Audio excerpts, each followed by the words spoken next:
Explain like I'm 5. Why do we sneeze when we're about to feel better?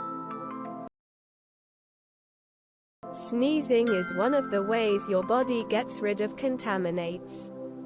When you're about to feel better, your body can be trying to eject the contaminants it can't process any other way.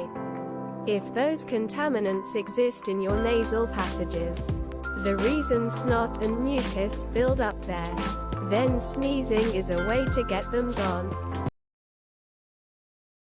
The nose inside is covered with hairs, tiny ones being in the deeper parts.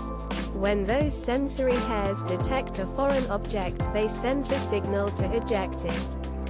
Sneezing while you have a cold does the same thing, only with viruses or bacteria. Don't forget to share, like and subscribe for more content.